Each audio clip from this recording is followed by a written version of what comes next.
Would the senator yield for a question? Chuck Schumer, it's the only time in my life I can tell you no. I just want to tell you a question. Do you know you have just broken the record? Do you know how proud this caucus is of you? Do you know how proud America is of you?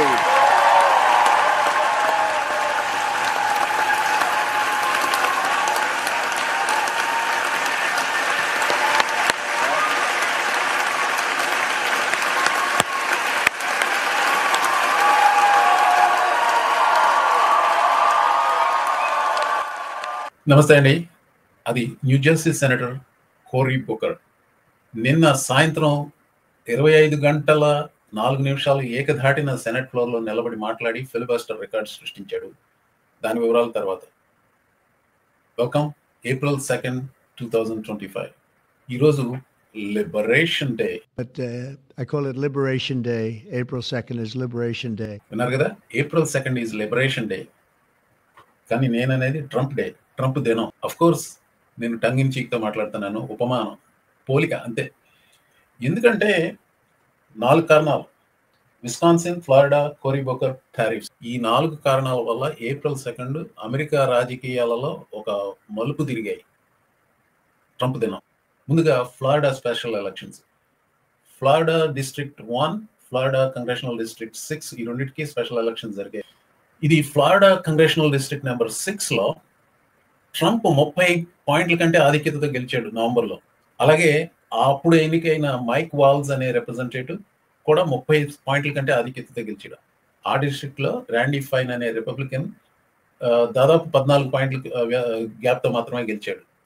అంటే 30-35% నుంచి 14కి పడిపోయిందంటే దాదాపు 20% points Republicans కి వ్యతిరేకంగా wave నడిచింది ఈ district లో. ఆ Randy fine అనే అతను లోపాలతో నిండిన క్యాండిడేట్. అది ఎంత లోపాలు ఉన్నాయంటే అతనికి ఫ్లోరిడా గవర్నరే అతనికి సపోర్ట్ చేయలేదన్న వార్తలు వచ్చాయి. కానీ ఫ్లోరిడా 6లో కొద్దిగా గొప్ప ఊహించారు అతనికి తక్కువ వస్తాయి అని. ఇంత తక్కువ వస్తాయి ఈ ఫ్లోరిడా ఫస్ట్లో అని చెప్పి ఎవరు ఊహించలేదన్నమాట. ఈ ఫ్లోరిడా ఫస్ట్లో రిపబ్లికన్ క్యాండిడేట్కి 57% వచ్చినాయి, డెమోక్రాటిక్ క్యాండిడేట్కి 42% వచ్చినాయి. ఇదే డిస్ట్రిక్ట్లో ట్రంప్ 30% ఆధిక్యతతో గెలిచాడు, 30 కంటే ఎక్కువే. మ్యాట్ గేట్స్ అని he was force to resign. ఎందుకంటే ఒక మైనర్ని రేప్ చేశాడన్న అభియోగానికి ఆధారాలు ఉన్నాయంటూ కంగ్రెషనల్ ఎథిక్స్ ఒక రిపోర్ట్ విడుదల చేయబోతున్నారు. అది దాన్ని ఫేస్ చేసే కంటే రాజీనామా చేస్తే దాన్ని ఫేస్ చేయాల్సిన అవసరం ఉండదని చెప్పి రాజీనామా చేశాడు మ్యాట్ గేట్స్ అనే అతను. సరే, అతను 30% మెజారిటీతో 30 కంటే ఎక్కువ శాతంతో మెజారిటీతో గెలిచాడు. అక్కడే ట్రంప్ కూడా 30% పైన గెలిచాడు. అలాంటి డిస్ట్రిక్ట్ లో అనూహ్యమైన రీతిలో డెమోక్రాట్ కేవలం 15%తోనే ఓడిపోవడం జరిగింది. అంటే ఓటమిలో విజయం అంటే ఇలాగే కనపడుతుంది.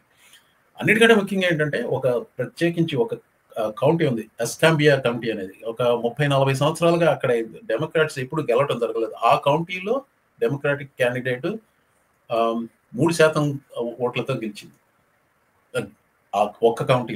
అంటే డీప్ రెడ్ రాష్ట్రమైన ఫ్లోరిడాలో డీప్ రెడ్ డిస్ట్రిక్ట్స్ లో వాళ్ళ మార్జిన్లు ఇలా పడిపోవడం వల్ల అర్థమవుతున్నది ఏంటంటే రిపబ్లికన్ పార్టీకి వ్యతిరేకంగా గాలిదమారం లేచింది అని.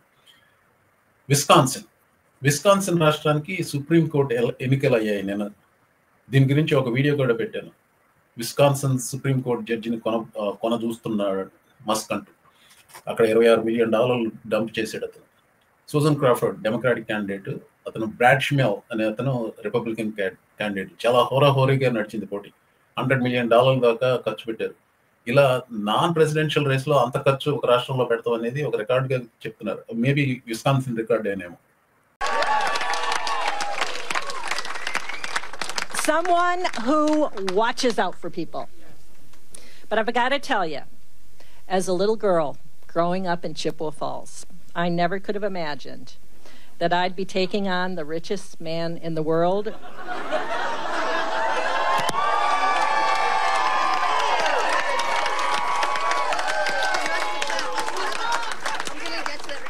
For justice in Wisconsin. And we won.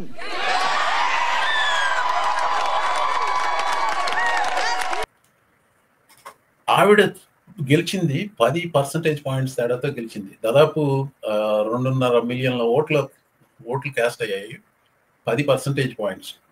అదేమంత చిన్న మార్జిన్ కాదు, చాలా పెద్ద మార్జిన్. ఎందుకంటే ట్రంప్ మొన్న 2024 నవంబర్లో జరిగిన ఎన్నికలలో కమలా హ్యారిస్ మీద బుటాబుటీగా గెలిచాడు, లెస్ దాన్ 1% పాయింట్ డిఫరెన్స్తో.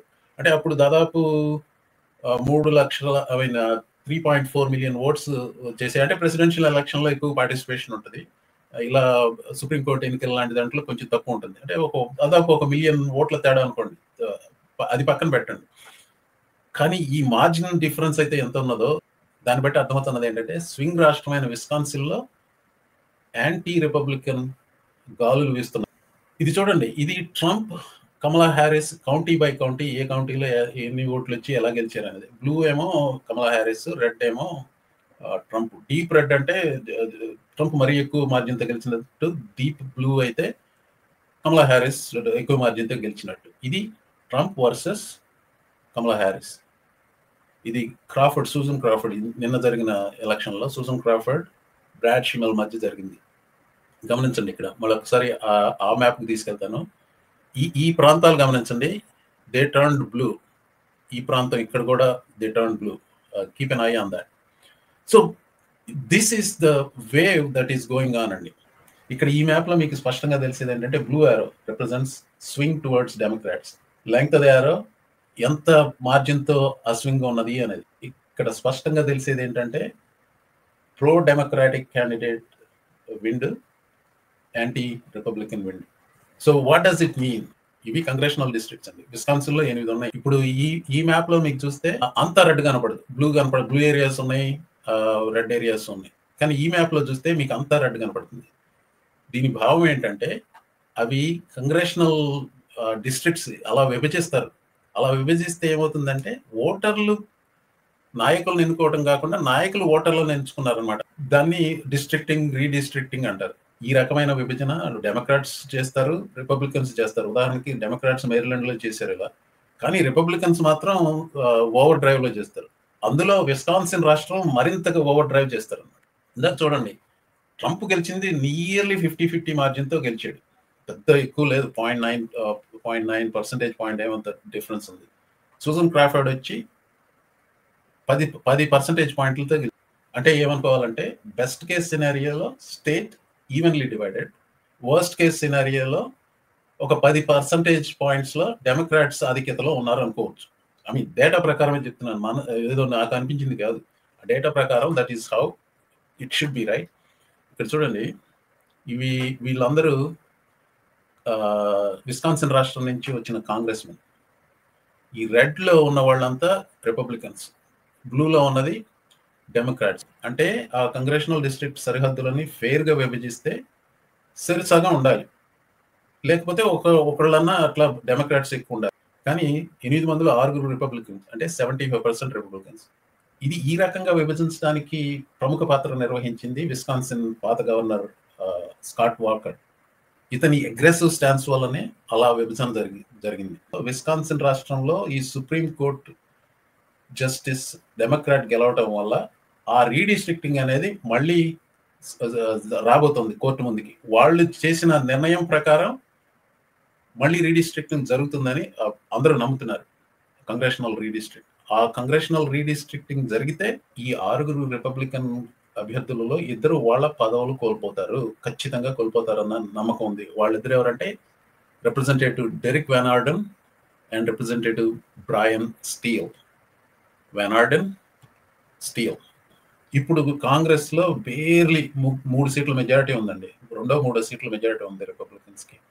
మళ్ళీ 2026లో జరగబోయే ఎన్నికలలో ఈ 2 సీట్లు ఓడిపోతే, అంటే రిపబ్లికన్ నుంచి డెమోక్రాట్కి వస్తే, that is a 4 seat swing. ఈ ఒక్క రాష్ట్రంలోనే అంత తేడా వస్తుంది. ఫ్లారిడాలో జరిగింది చూస్తే 1-2 సీట్లు అప్సెట్లు అయినా అవ్వచ్చు. అందుకనే ఈ ఎన్నికలు చాలా ముఖ్యమైనవి. ముందు ఏం జరుగుతుంది దానికి కొంచెం శాంపుల్ చూపెడుతున్నాయి. సరే, నవంబర్ 2026 అంటే చాలా దూరం ఉంది, ఈ మధ్యలో ఏమైనా జరగచ్చు అంటే, ఏమైనా జరగచ్చు. That is absolutely right.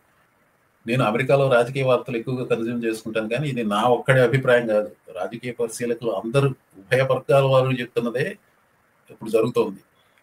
Musk అన్నాడు రీసెంట్గా, కొద్ది రోజుల క్రితం, 1000%. What's at issue here is control of the US House of Representatives. This Wisconsin Supreme Court race might decide the future of America and Western civilization. realize just how important it is.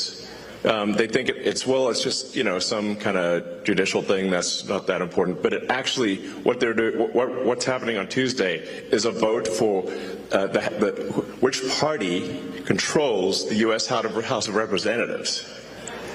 That is why it is so significant. And whichever party controls the House, it to a significant degree controls the country, which then steers the course of Western civilization. So it's like, I feel like this is one of those things that may not seem that it's going to affect the entire destiny of humanity, but I think it will. Paranoia delusion అంటే అలాగే ఉంటాయండి. Wisconsin supreme court race Wisconsin congressional మ్యాప్కి మార్చేస్తుంది. దానివల్ల US house of representatives కూడా మారవచ్చు. Very likely it work. Entire course of civilization, Western civilization, come on dude, you are high on ketamine. వీడియోలో ముందు చెప్పాను కదా, ఈరోజు ట్రంప్ దినం. 4 కారణాలు చెప్పాను. ఫ్లారిడా ఎందుకో చెప్పాను, విస్కాన్సిన్ ఎందుకో చెప్పాను. టారిఫ్స్ ఇవాళ 4 గంటలకి అనౌన్స్ అయిపోతున్నాడు. అన్ని దేశాల మీద వేస్తాడట. దాని గురించి ఇంకోసారి మాట్లాడుకుందాం. బుక్కర్, కోరీ బుక్కర్ ఎందుకని? కోరీ Booker he ignited A spark. నిన్న సెనెట్ ఫ్లోర్లో ఆ ఫిలిబస్టర్ చేస్తూ మాట్లాడినప్పుడు విస్కాన్సిన్ నుంచి ఒక ఓటర్ పంపించిన ఈమెయిల్ని చదివి దాని గురించి స్పందిస్తూ చాలా పవర్ఫుల్గా మాట్లాడాడు. ఫస్ట్ అండ్ ఫార్మోస్ట్ ఏంటంటే, ఇప్పుడు డెమోక్రాటిక్ పార్టీ నిర్వీర్యం అయిపోయింది, చచ్చుబడిపోయింది.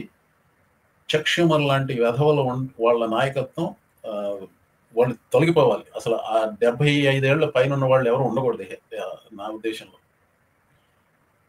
అలాంటి నాయకత్వంలో నిర్వీర్యం అవుతున్న డెమోక్రాటిక్ పార్టీలో ఒక స్పార్క్ సృష్టించాడు కోరీ Booker.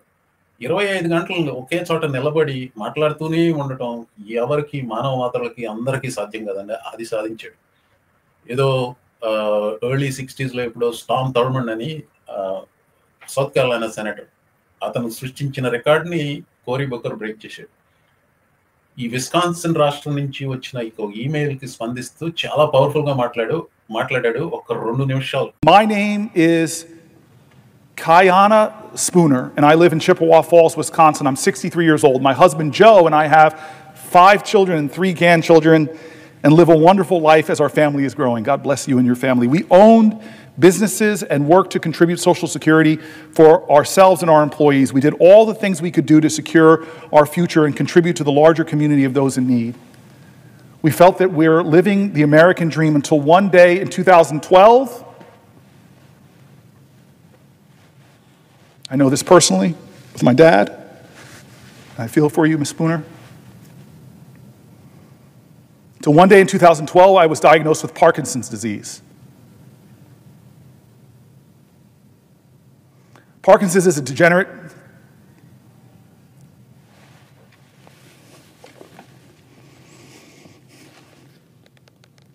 Parkinson's disease is a degenerative brain disease that progresses over time.